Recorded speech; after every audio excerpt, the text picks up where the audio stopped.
Cuando crucé la puerta trasera del juzgado, caminando despacio junto a mi hijo apoyado en sus muletas, pude sentir cómo el aire de la sala cambiaba. El juez se quedó a mitad de una frase, la pluma suspendida en el aire. Sus ojos se abrieron desmesuradamente, como si estuviera viendo un fantasma salido de un recuerdo que creía enterrado. «Dios mío, ¿eres tú? ¿Qué haces aquí?», murmuró. El murmullo se apagó de golpe. Mi nuera Carla y su familia, siempre tan soberbios, se miraron entre sí con un pánico que intentaron disimular sin éxito. Yo avancé sin prisa, con el corazón golpeándome el pecho, pero el rostro sereno. Dejé mi viejo maletín de cuero sobre la mesa de la defensa con un golpe seco. Ese simple sonido pareció atravesar la sala, como si fuera un anuncio silencioso de que aquella guerra no iba a ser fácil, pero yo no pensaba perder. 3 meses antes, jamás habría imaginado volver a pisar un tribunal. Mi vida se había encogido a una rutina simple y tranquila: cocinar para mi hijo Miguel y mi nieta Sofía, regar las plantas del pequeño jardín, hacer de vez en cuando la contabilidad de algunos negocios del barrio. Para todos era simplemente doña Elena, la viuda trabajadora, la madre que había criado sola un hijo ejemplar que con años de esfuerzo como ingeniero civil había logrado construir su propia casa en las afueras de la Ciudad de México. Creí que, al fin, estábamos a salvo. Esa casa era nuestro orgullo y nuestro refugio, la promesa cumplida de un niño que un día me dijo: «Mamá, vamos a tener un hogar que nadie nos pueda quitar». Y por un tiempo así fue.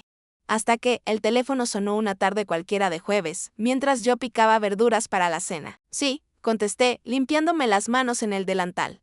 La voz al otro lado era tensa, quebrada. «Doña Elena, soy el capataz de la obra donde trabaja Miguel. Hubo un accidente. Su hijo se cayó del andamio. Está en el hospital. Venga rápido. El mundo se me vino abajo». Dejé la olla en el fuego, la tabla de cortar, todo. No recuerdo cómo llegué al hospital, solo el sabor metálico del miedo en la boca. Al entrar a urgencias, lo vi en una camilla, consciente, pero con la mirada perdida. Sus piernas estaban inmóviles bajo las sábanas. El médico se acercó con esa frialdad técnica que tanto detesté toda mi vida. «Su hijo ha sufrido daños severos en ambas piernas. Es poco probable que vuelva a caminar con normalidad. Con suerte, podrá moverse con muletas el resto de su vida». Sentí que me arrancaban el suelo debajo de los pies. Aún así, tragué lágrimas y me acerqué a Miguel, que intentaba hacerse el fuerte. A su lado, Carla, mi nuera, lloraba y le acariciaba el cabello, prometiendo que todo saldría bien, que estarían juntos en esto. En ese momento quise creerle.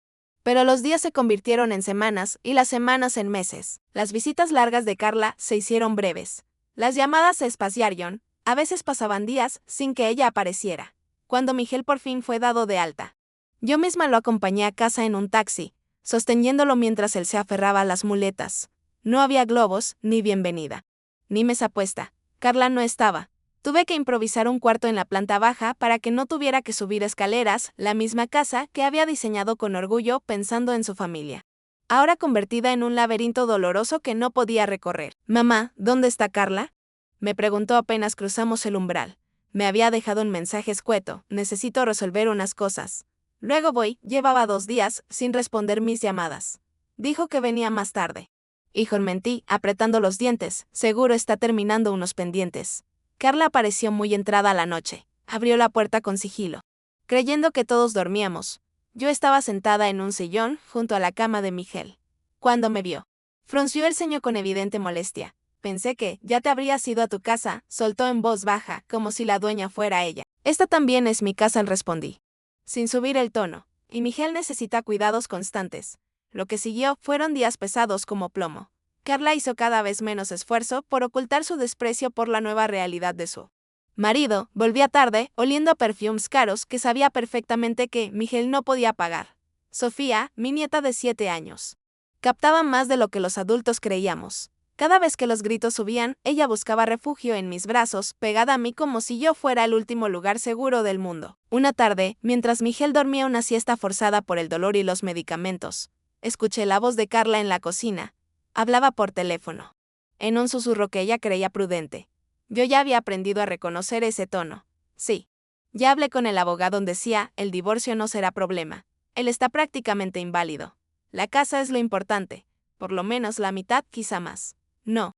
La suegra no sabe nada». Sentí un frío helado recorrerme el cuerpo. Aquello no era solo una mujer cansada o frustrada, era un plan. La casa, esa casa levantada ladrillo a ladrillo con el sudor de mi hijo, era el botín que ella buscaba. Esa noche decidí no reaccionar. Observé, Seguí sus movimientos los días siguientes. Carla empezó a tomar fotos de muebles, papeles, rincones de la casa. Revisaba cajones, anotaba números en una libreta. Hablaba cada vez más con alguien al teléfono. Siempre en el patio con la puerta cerrada. Lo que al principio parecía una esposa desbordada, comenzó a transformarse ante mis ojos en una mujer calculadora. El domingo, en pleno desayuno, dejó caer la bomba. Miguel, tenemos que hablar, dijo, dejando un folder sobre la mesa. Miguel, que intentaba sostener la taza con manos temblorosas, la miró. Esto ya no funciona. Quiero el divorcio. La taza se le resbaló de los dedos y se hizo añicos en el suelo. Sofía dio un respingo. Yo me quedé petrificada con la cuchara en el aire. Carla, la voz de mi hijo, se quebró. Sé que ahora es difícil, pero sigo siendo el mismo hombre. Puedo ser un buen padre, un buen esposo. No se trata de eso, lo interrumpió con frialdad. Dejé de sentir algo por ti hace mucho. El accidente solo aceleró lo inevitable. Se recargó en la silla, cruzó los brazos y me miró a mí con una sonrisa que jamás olvidaré. Según mi abogado, la casa tendrá que venderse. Es un bien del matrimonio. Tengo derecho a la mitad. Sentí que la sangre se me subía a la cabeza. Miguel palideció. Esa casa era su vida entera, la prueba de que había cumplido la promesa que me hizo de adolescente. Esa noche lo encontré en el balcón, llorando en silencio, mientras apretaba las muletas como si se aferrara a los restos de su dignidad. Mamá, ¿qué le voy a dejar a Sofía si perdemos esta casa?, susurró. Me senté junto a él como cuando era niño y lloraba por la ausencia de su padre. Miguel, esa casa la compraste antes de casarte, dije, con una seguridad que hizo que alzara la mirada. Yo tengo los documentos. Carla no tiene derecho a ella. ¿Estás segura?, preguntó, como buscando a la abogada que nunca supo que yo había sido. Tomé aire. Era momento de desenterrar un pasado que había enterrado por él. Más segura de lo que te imaginas, respondí. Y sé cómo pelear esto en un tribunal. Al día siguiente, Carla llegó acompañada por un hombre de traje caro y maletín elegante. Lo presentó como su abogado, el doctor Renato. Se sentaron en nuestra sala como si fuera su oficina. El abogado desplegó papeles y comenzó a explicar con voz monocorde cómo se tramitaría el divorcio, cómo tasarían la casa para venderla, cómo Sofía debía quedar, por el bien de la niña, bajo la custodia de Carla. Porque Miguel en sus condiciones actuales no estaba en posición de cuidar adecuadamente de su hija. Miguel se hundía cada vez más en el sillón. Yo apretaba los puños fuera de la vista de todos. En ese momento, Sofía entró, con los ojos rojos de haber estado escuchando, detrás de la puerta. No quiero irme con mamá, sollozó. Corriendo hacia mi hijo, quiero quedarme con papi y con la abuela. Carla la fulminó con la mirada. Sofía, no seas ridícula. Tu padre ni siquiera puede cuidarse solo. ¿Cómo va a cuidarte a ti? Fue el último empujón que necesitaba. Algo que llevaba 30 años dormido dentro de mí despertó abruptamente. Me levanté sin decir una palabra. Fui a mi cuarto y regresé con una caja de madera vieja. La abrí frente a ellos. Dentro, un broche en forma de balanza, dorado, con el símbolo de la barra de abogados. Lo puse sobre la mesa, entre los papeles del doctor Renato. Creo, doctor, que está cometiendo un grave error en su interpretación de la ley, dije serenamente. Esta casa fue adquirida por mi hijo 2 años antes de casarse con Carla. Tengo todos los documentos que lo prueban. El abogado me dedicó una sonrisa condescendiente. Señora, con todo respeto. La jurisprudencia actual considera estos bienes como parte del patrimonio común cuando se utilizan como residencia familiar. Eso es falso, lo corté sin titubeos, el artículo correspondiente del Código Civil es muy claro. Si la propiedad fue adquirida antes del matrimonio y el título está solo a nombre de uno, se considera bien propio salvo prueba contundente en contrario. Su sonrisa titubeó. Sus ojos se clavaron en el broche. ¿Usted entiende de derecho? Tomé el broche. Lo hice girar entre mis dedos y lo volví a dejar sobre la mesa. Fui abogada durante 20 años, dije, especialista en derecho de familia. Algunos me conocían como el águila de la justicia. El silencio que siguió fue casi divertido. Miguel me miraba como si acabara de descubrir que su madre era una espía secreta. Carla soltó una risa nerviosa. ¿Qué es esto, un teatro? Usted es solo una ama de casa que se la pasa haciendo pasteles para vender. Antes de que nacieras, hijo, continué, mirando solo a Miguel. Yo pasaba mis días en tribunales como este. Gané casi todos mis casos. Después tu padre nos abandonó y decidí que tú eras más importante que cualquier título o reconocimiento. Pedí licencia. Guardé mi toga y me convertí solo en mamá. Miguel tragó saliva. ¿Por qué nunca me lo dijiste? Porque no hacía falta, respondí con una tristeza tranquila. No quería que crecieras, sintiendo que tenías que estar a la altura de ninguna leyenda. Solo necesitabas una madre. El doctor Renato Comenzó a revisar los papeles con otra actitud. Carla nos miraba con un odio encarnado, pero detrás de ese odio había miedo. Sabía que su plan se complicaba. Los días siguientes fueron una carrera contra el tiempo. Rebusqué en cajas viejas. Encontré escrituras, contratos, recibos de pago de la hipoteca, todo a nombre de Miguel con fechas anteriores al matrimonio. Retomé el lenguaje que creía haber olvidado, folios, cláusulas, artículos. Jurisprudencia. Sentí una mezcla extraña de ansiedad y una especie de alivio. Como si una parte de mí hubiera vuelto del exilio. Carla cambió de estrategia. Si no podía quedarse con la casa fácilmente, buscaría arrebatarle a Miguel lo más valioso, Sofía. Consiguió un informe médico donde se aseguraba que mi hijo sufría una depresión severa que lo incapacitaba como padre. El documento estaba firmado por un médico que resultó ser primo del nuevo novio de Carla. Un hombre alto, impecablemente vestido, con un aire de suficiencia que me resultó inquietantemente familiar. Mientras tanto, yo preparaba nuestra defensa. Dormía poco, leía mucho, subrayaba leyes actualizadas, buscaba ejemplos similares. Cada noche, Miguel me miraba trabajar con una mezcla de asombro, orgullo y preocupación. Te juro que nunca imaginé verte así, me dijo una noche. Cuando cerré un libro y me froté los ojos, así como... Imponente respondió con una sonrisa débil, como si hubieras estado esperando todo este tiempo para volver a este campo de batalla. Yo también lo sentía. Había algo en el cruce de argumentos, en la construcción de una estrategia que despertaba una parte dormida de mí. Pero debajo de ese renacer se escondía una sombra que nunca desapareció del todo, el recuerdo de un caso que me había obligado a renunciar a todo. Décadas atrás. Un caso al que juré no volver nunca. La audiencia llegó más rápido de lo que esperaba. Esa mañana ayudé a Miguel a ponerse su mejor traje, aunque dependía de las muletas. Se veía digno, firme. Sofía, con su vestido azul y moños en el cabello. Parecía una princesa pequeña que aún no comprende por completo la guerra en la que la arrastraron. Estoy nervioso, confesó Miguel, ajustando las muletas. Yo también, admití, pero no estás solo. No otra vez. Entramos al juzgado por la puerta trasera. Vi a Carla llegar en un auto que seguramente no era suyo, acompañada del hombre elegante que ahora sabíamos que era su novio, Gustavo. Al vernos, se inclinó hacia él y murmuró algo lo suficientemente alto para que lo oyéramos. Míralos. Patéticos. Apreté el brazo de Miguel sin detener el paso. No le daría ese gusto. Dentro. La sala ya tenía gente. Carla y su abogado nos observaban desde el lado contrario. Sofía apretó mi mano. La senté entre Miguel y yo como si pudiera protegerlos a ambos con solo mi cuerpo. A las 10 en punto, la puerta lateral se abrió y el juez entró. El cabello gris en las sienes. El rostro surcado de arrugas, pero el mismo porte altivo. Tomó asiento, revisó unos documentos y levantó la mirada hacia las partes.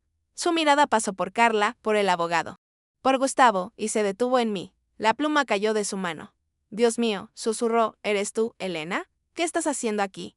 La sala entera contuvo el aire. Miguel me miró como si apenas ahora sospechara que mi historia era mucho más grande de lo que ya había descubierto. Me puse de pie.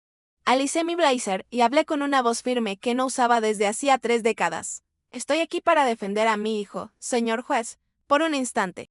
Su expresión fue la de un hombre enfrentado al pasado. Lo reconocí al instante, era Alberto Méndez, un antiguo rival mío. Un abogado brillante que había terminado en la judicatura.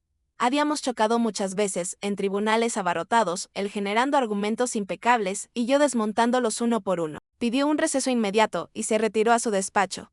El murmullo se desató de golpe. Carla se inclinó hacia el doctor Renato, susurrando con desesperación. Él, claramente inquieto, revisaba su tableta como si en algún rincón de internet hubiera una guía sobre qué hacer cuando el fantasma del pasado de un juez aparece a declarar. Miguel se giró hacia mí. Mamá, ¿conoces al juez? Fuimos colegas, respondí, y rivales. Hace mucho tiempo. Cuando Alberto regresó, ya se había recompuesto.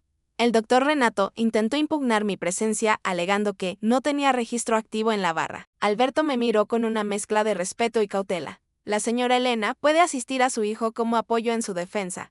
En calidad de familiar, la ley lo permite, dictaminó. Carla apretó los labios con rabia. La audiencia comenzó. El abogado de Carla presentó su espectáculo, habló de la supuesta incapacidad mental de Miguel, del informe médico de cómo Carla era la madre abnegada que buscaba el bienestar de Sofía, de cómo la casa se había convertido en bien común gracias a las mejoras realizadas durante el matrimonio. Yo anotaba cada mentira con paciencia de cirujana. Cuando llegó nuestro turno, me levanté con el maletín en la mano. Sentí el peso de los años, pero también el peso de la verdad. Señor juez, comencé. Este caso no es solo un divorcio. Es un intento de despojar a un hombre honesto de su dignidad, su hogar y su hija. Utilizando su accidente como arma, entregué al oficial de sala un folder con documentos.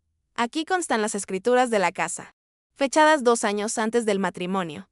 Todos los pagos de la hipoteca salieron del sueldo de Miguel Santos. No hay un solo comprobante que pruebe que la señora Carla haya aportado económicamente a la adquisición del inmueble. Alberto revisó los documentos con detenimiento. En cuanto a las supuestas mejoras realizadas en pareja, continué, presento aquí recibos de materiales y mano de obra, todos pagados desde la cuenta de Miguel Santos. El abogado de Carla intentó interrumpir. El trabajo doméstico de la esposa también debe ser considerado aporte. Señor juez, estoy de acuerdo, respondí, sin darle tiempo al juez. El trabajo en el hogar tiene valor y debe reconocerse. Sin embargo, en este caso, contamos con testimonios de 2 empleadas domésticas que trabajaron en la casa durante todo el matrimonio, pagadas por Miguel. La participación doméstica de la señora Carla fue, digamos, bastante limitada. La cara de Carla se puso roja como un semáforo. Continué con la misma calma. Respecto al informe médico, solicito que sea desestimado. El doctor que lo firma es primo del actual compañero sentimental de la señora Carla. Conflicto de interés evidente. Pido que se ordene una evaluación independiente por perito designado por el tribunal. Alberto tomó nota, serio. Finalmente, solicito que se escuche a la menor Sofía en privado, conforme lo permite la ley. Ella tiene edad suficiente para expresar con quien se siente segura. El abogado de Carla protestó, alegando que la niña estaba influenciada por mí.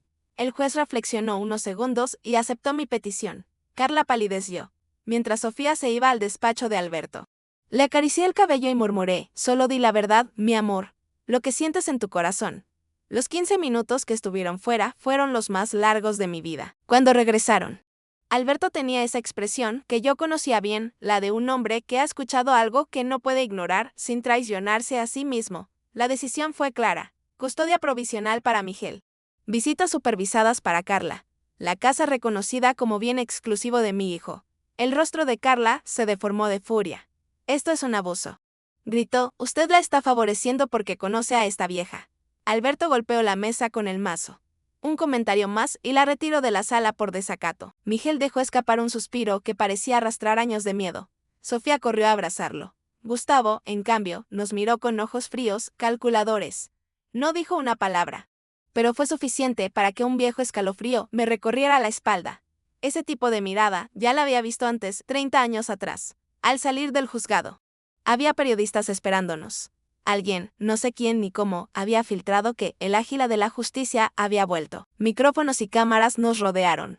Hicieron preguntas sobre mi pasado, sobre el juez Méndez, sobre por qué había abandonado la carrera en su mejor momento. Yo solo pensaba en sacar a Miguel y a Sofía de allí sanos y salvos.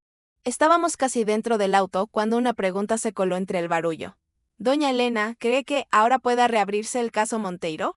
Me quedé helada. Ese nombre era una piedra lanzada directo a las profundidades de mi memoria.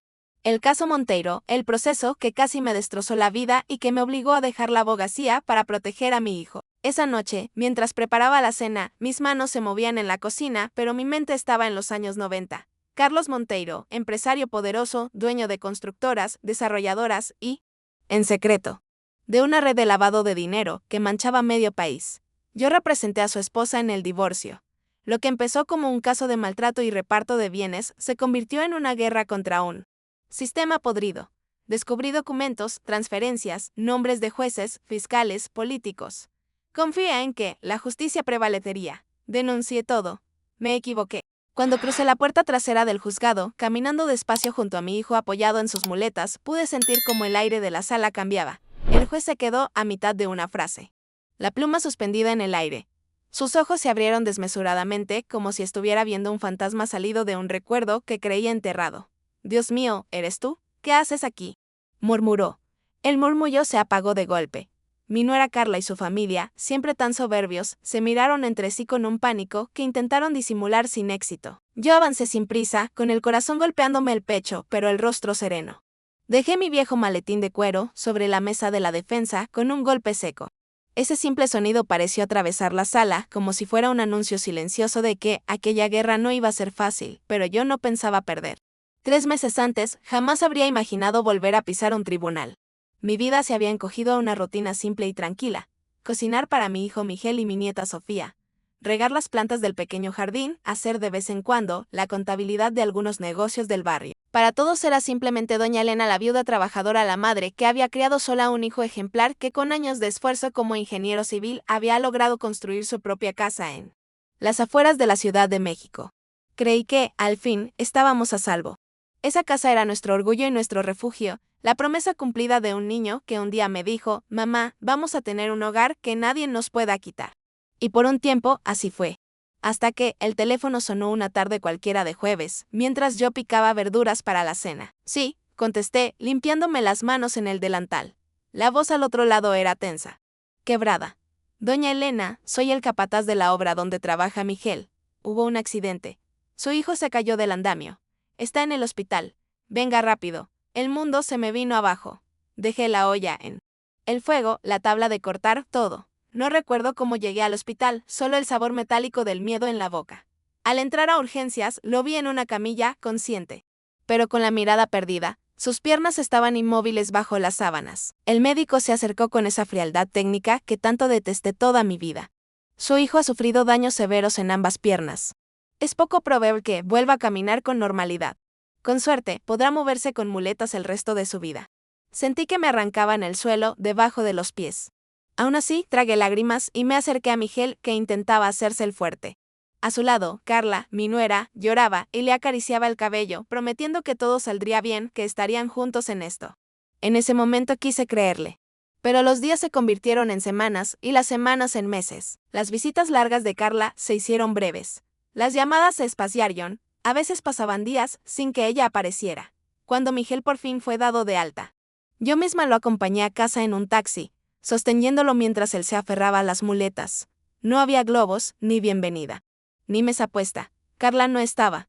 Tuve que improvisar un cuarto en la planta baja para que no tuviera que subir escaleras, la misma casa que había diseñado con orgullo pensando en su familia. Ahora convertida en un laberinto doloroso que no podía recorrer. «Mamá, ¿dónde está Carla?», me preguntó apenas cruzamos el umbral. Me había dejado un mensaje escueto: «Necesito resolver unas cosas. Luego voy». Llevaba 2 días sin responder mis llamadas.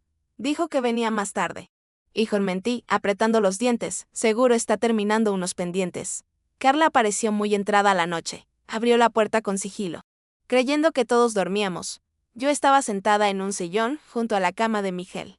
Cuando me vio, frunció el ceño con evidente molestia. «Pensé que ya te habrías ido a tu casa», soltó en voz baja, como si la dueña fuera ella. «Esta también es mi casa», respondí, sin subir el tono. «Y Miguel necesita cuidados constantes». Lo que siguió fueron días pesados como plomo.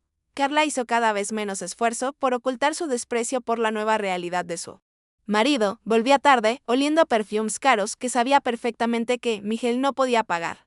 Sofía, mi nieta de 7 años, captaba más de lo que los adultos creíamos. Cada vez que los gritos subían, ella buscaba refugio en mis brazos, pegada a mí como si yo fuera el último lugar seguro del mundo. Una tarde, mientras Miguel dormía una siesta forzada por el dolor y los medicamentos, escuché la voz de Carla en la cocina. Hablaba por teléfono, en un susurro que ella creía prudente. Yo ya había aprendido a reconocer ese tono. «Sí. Ya hablé con el abogado», decía, «el divorcio no será problema. Él está prácticamente inválido. La casa es lo importante. Por lo menos la mitad, quizá más». «No. La suegra no sabe nada». Sentí un frío helado recorrerme el cuerpo. Aquello no era solo una mujer cansada o frustrada, era un plan. La casa, esa casa levantada ladrillo a ladrillo con el sudor de mi hijo, era el botín que ella buscaba. Esa noche decidí no reaccionar. Observé, seguí sus movimientos los días siguientes. Carla empezó a tomar fotos de muebles, papeles, rincones de la casa. Revisaba cajones, anotaba números en una libreta. Hablaba cada vez más con alguien al teléfono. Siempre en el patio con la puerta cerrada.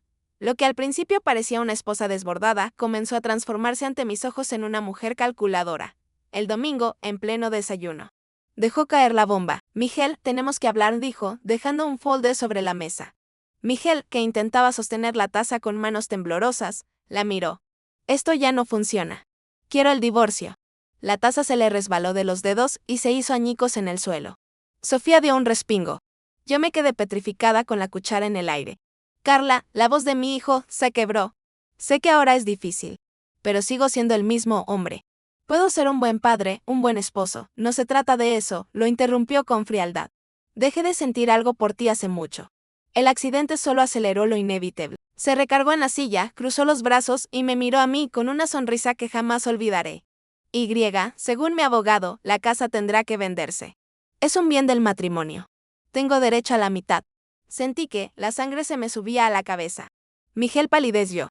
Esa casa era su vida entera, la prueba de que había cumplido la promesa que me hizo de adolescente. Esa noche lo encontré en el balcón, llorando en silencio, mientras apretaba las muletas como si se aferrara a los restos de su dignidad. Mamá, ¿qué le voy a dejar a Sofía si perdemos esta casa?, susurró. Me senté junto a él como cuando era niño y lloraba por la ausencia de su padre. Miguel, esa casa la compraste antes de casarte, dije, con una seguridad que hizo que alzara la mirada.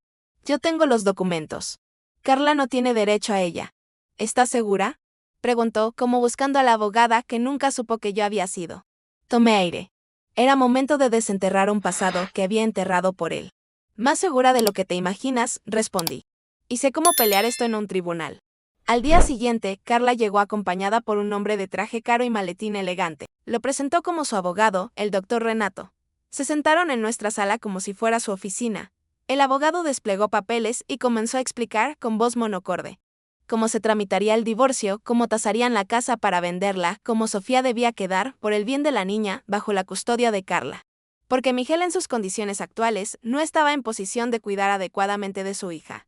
Miguel se hundía cada vez más en el sillón.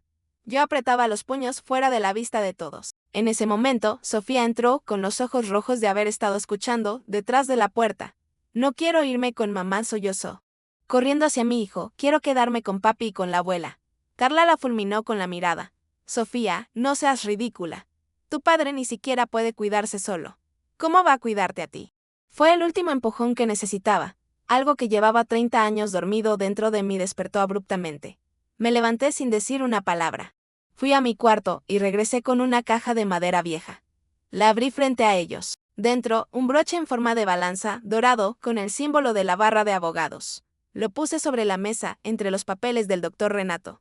Creo, doctor, que está cometiendo un grave error en su interpretación de la ley, dije serenamente. Esta casa fue adquirida por mi hijo 2 años antes de casarse con Carla. Tengo todos los documentos que lo prueban. El abogado me dedicó una sonrisa condescendiente. Señora, con todo respeto. La jurisprudencia actual considera estos bienes como parte del patrimonio común cuando se utilizan como residencia familiar. Eso es falso, lo corté sin titubeos, el artículo correspondiente del Código Civil es muy claro. Si la propiedad fue adquirida antes del matrimonio y el título está solo a nombre de uno, se considera bien propio salvo prueba contundente en contrario. Su sonrisa titubeó. Sus ojos se clavaron en el broche. ¿Usted entiende de derecho? Tomé el broche. Lo hice girar entre mis dedos y lo volví a dejar sobre la mesa. Fui abogada durante 20 años, dije, especialista en derecho de familia. Algunos me conocían como el águila de la justicia. El silencio que siguió fue casi divertido. Miguel me miraba como si acabara de descubrir que su madre era una espía secreta. Carla soltó una risa nerviosa. ¿Qué es esto, un teatro? Usted es solo una ama de casa que se la pasa haciendo pasteles para vender.